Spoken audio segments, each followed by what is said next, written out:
Next up is Sarada Uchiha from the Naruto franchise. Honestly, up until recently, she wasn't even on the list. It wasn't until I reread the 73rd Naruto volume and watched the Boruto movie that I even considered her. She's the only offspring of Sasuke Uchiha and Sakura Haruno. At first, I thought she was just gonna be a bland or one-note character. My feelings started changing a bit near the end of chapter 700. Near the end of 700, it looks like she had a bit of a mischievous streak in her. I like the fact that while she has certain aspects of her parents as part of her personality, Sasuke's brooding and stubbornness and Sakura's temper and level-headedness, she is her own individual. She seems to get along well with other people, both kids and adults. She's respectful, however, she will speak her mind, and if she has a problem, she's going to take the initiative and try to solve the problem immediately. Now, while she does share characteristics from both of her parents, her goal of becoming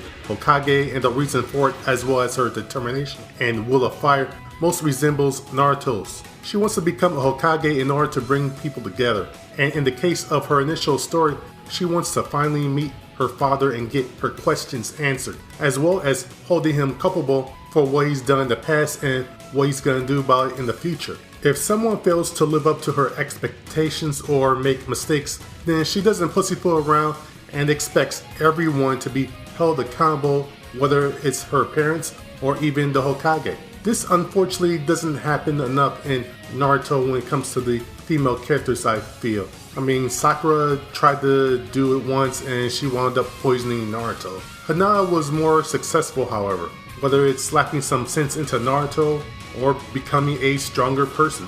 I'm not sure if I should count what happened to her and Naruto during the Pain Invasion story arc though. Which brings up a positive and negative. I feel that Masashi Kishimoto did better development of this one character, Sarada, in 10 chapters than he did in 700 chapters of most of the females in the series. And yes, I'm including Sakura in that. I mean, heck, a great way to describe Sarada is that she's Sakura written correctly. I can't say I'm surprised about that. In previous interviews, Kishimoto described Sakura as just a regular girl. It seemed other than creating a female character for Team 7, he didn't put in as much thought or care into her as an individual as he did with other characters, like Hinata for example.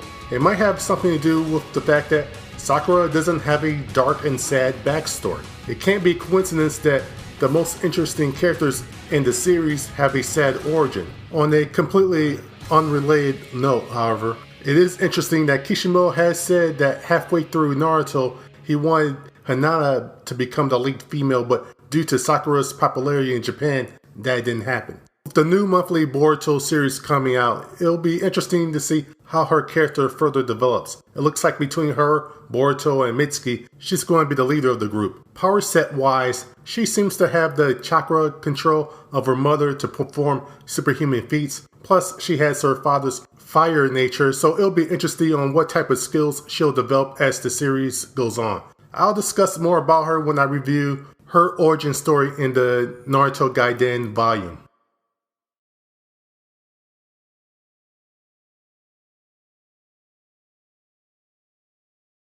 And now, Bulma briefs from the Dragon Ball franchise. I know that many people don't like her character. Heck, 20-something years ago, when I first saw her, I didn't like her. She can be loud and bossy, but there's more to her than that. I feel she's the most important and possibly the most powerful character in all of Dragon Ball. She's the one that gathered the entire gang together at the start of the story. She created the Dragon Radar, which makes searching for the Dragon Balls a snap. She created the Time Machine, which not only saved Goku's life, but everyone else's when you think about it, as well as learning the Namek language and refurbishing Kami's spaceship for the Namek trip. Okay, so she's an extremely useful character, but that isn't going to make someone a great character, right? Here's the thing though, as I got older, I started liking her character more. It started when I realized that Bulma is the straight man of the series. The Dragon Ball universe is full of very broad and often comedic personalities. She plays well off of other characters like Goku, Krillin, and Master Roshi in the beginning, and Vegeta, Whis, and Beerus later on. Her reactions to what they're doing at a particular moment are funny and completely reasonable. She also forces everyone to keep their eyes on the prize or to stay focused on a particular goal. Some characters come off as being one note, but she has a wide range of emotions and behaves as any normal person would in the situations she finds herself in.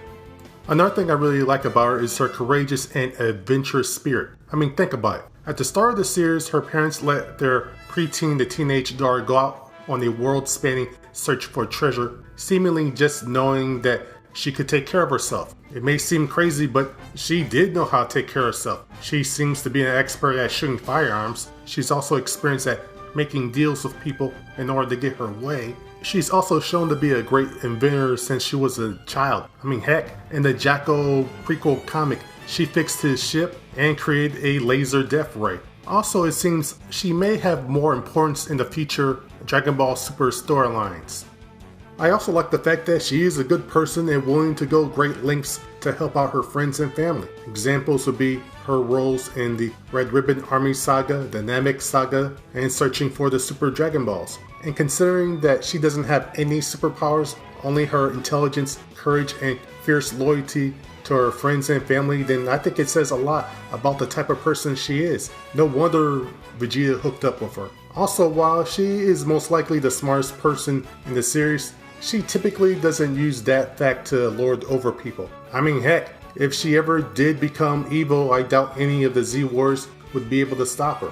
I also like the comedy that she brings. Whether it's her own fault or because of someone else, she's part of some of the best gags in the series. Two of the best are when Bulma tries to bribe both Master Roshi and Goku to get the Dragon Balls after first meeting them. In the first gag, she finds out that Goku isn't like other boys. As for the Roshi gag, that one was set up a little bit earlier and has a very memorable payoff. Thanks, Mr. Toriyama. Bulma is easily the most well-rounded female character in Dragon Ball and perhaps the most well-rounded character overall, even more than Vegeta and Piccolo. It's just too bad that none of the other females in the series had as much attention or care put into them.